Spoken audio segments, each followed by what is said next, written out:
Behind these grim walls, time seems frozen. But inside, behind the unforgiven silence, some find new beginnings. They dream, they build, and they dare to rewrite their stories. Chinwendu Hart is one of them. At 34, he spent 12 years at the Kuje Custodial Center on trial for homicide. His gravest mistake, he admits.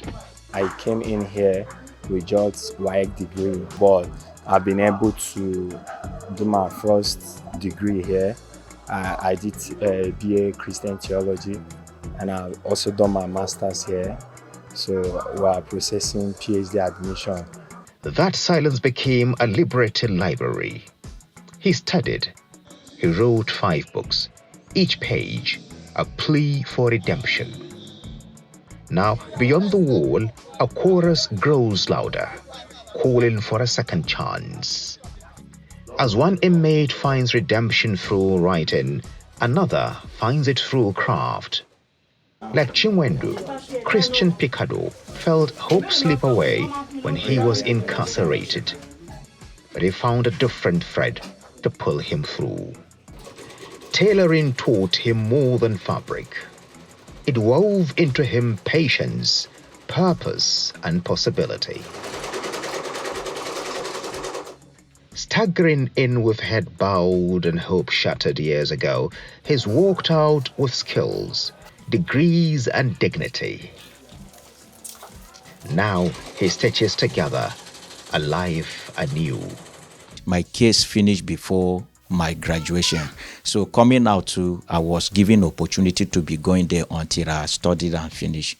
Now I have my BSc in entrepreneurship and business management. This work I am doing here is there that I have learned it.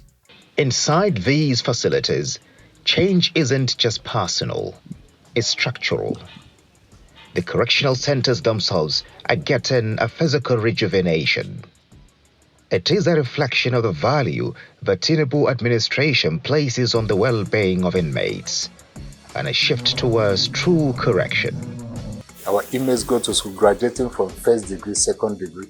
Some of them are doing their PhDs now. The turnout to court appearances has changed. Our feeding has also changed, and that is giving kudos to the Mr. President, Bola Tinubu GCFR, who has increased the feeding rate from 750 to 1,125.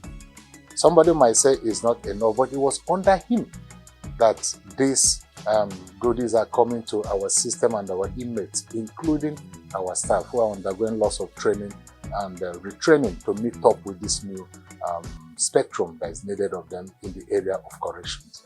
The minister, Olubumi Tunjiojo, appointed in August 2023, is the man in the interior, bolstering the exterior of the services rendered in this sector. From custody to borders, the rhythm of change continues. Technology is now front and center. From electronic border control gates to advanced passenger information systems, is a new era for the Nigeria Immigration Service. Once known simply for issuing travel documents, the Immigration Service now leads in border governance. A lot of what we're doing is just innovation, digital innovation. Our passports, the e-gate, we now have what we call the ABCS, which is the automated border control system. And that's where we have the e-gate, and that is totally technology-based. It's also the ease of doing business. It's also the ease of people coming in, facilitation. So we're combining both national security and facilitation. We're all geared towards people, citizen-centric, citizen focus. And a lot of what we're doing, whether the e-gate, whether the API PNR, at the center of it, we don't lose focus, which is national security. In times past, the service had been graded with a pass in the issuance of international passports. But now, the era of contactless passports is here. More secure, less corruption, faster delivery. the Nigerian Immigration Service Office has worked hand in hand with NIMC for us to be able to ensure that we've unified databases and be able to integrate the databases seamlessly in the area of issuance of passports and also renewal of passports. And we have also partnered with the correctional services to ensure that the inmates are being enrolled and being issued with an NIN so that they have a verifiable identity. So it's been a beautiful partnership under the leadership of Olubumi Tunji Ojo. We've done the name and SIM harmonization, okay, with the telcos. We've also done the NIN and BVN harmonization with all of the banks. And what that means is there's obviously ensuring, from the bank perspective, ensuring financial inclusion, and also from the telco perspective, ensuring verifiable identities. Sometimes not in the jest of circumstances, but where there is fire, there is transformation.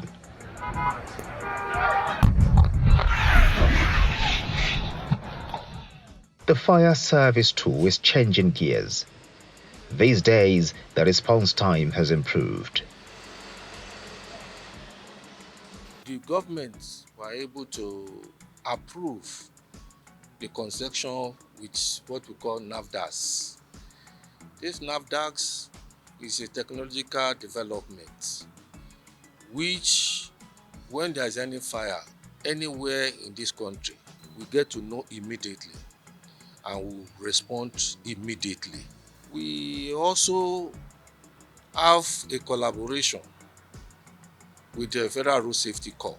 If anything happens, we will quickly be alerted. The present administration has also enhanced the capability of the Federal Fire Service by procurement of modern firefighting equipment. And it's only getting bigger, with plans underway to migrate to a full-fledged Nigeria Fire and Rescue Service. The Nigeria Security and Civil Defense Corps, with special units like the mining marshals, they're guarding critical national assets and protecting Nigeria's natural resources. The NSCDC is exuding new life, a determination to better its services and sustain the confidence of Nigerians as a vigilant, resourceful, and reliable service. So far, these marshals have closed down over 1,000 illegal mining sites nationwide, and they have been able to, in terms of enforcement of revenue, payment of royalty to government, their involvement in this industry has, in fact, have risen the revenue profile of government from 3-point-something billion to about 7 billion. But let me tell you that the Corps is a service that is trained by virtually all security agencies. We are trained by the police, we are trained by the military, particularly Nigerian Army and Navy, because we relate very closely with Navy in our waterways. So we also receive training by them. We are also trained by the intelligence community, the DSS, the NIA. So in the next 1-2 years, the Corps is going to leverage on the issue of ICT, to provide security solutions to problems and challenges. It's 2 years already for the current administration, and if the signs are anything to go by, the interior sector looks prepared for more efficient services, eager to attend to the citizens. We want the world to see the beauty of Nigeria, and we also want the Ministry of Interior, being in charge of internal security, to be able to play its key role in terms of decimation of insecurity and making sure Nigerians can sleep with their 2 eyes closed. In the area of NSCDC, it's our target to see that our critical national assets are well protected. Never again should our critical assets be in the hand of vandals. Never again should our critical assets be in the hands of enemies of state. We believe that the NSCDC can be positioned to be able to take charge of that, take responsibility, and stand up to their mandate of delivering security in terms of our critical national assets, and of course our schools being inclusive, and of course a fire service that will not just be a fire service but that will be a first responder in case of emergency situation, a fire service that will be equipped, a fire service that will be responsive, to the yearnings of people when they are needed, a fire service that will be available to bring hope and that will be available to bring support to an average Nigerian or anybody in Nigeria when the need arises. Not necessarily fire.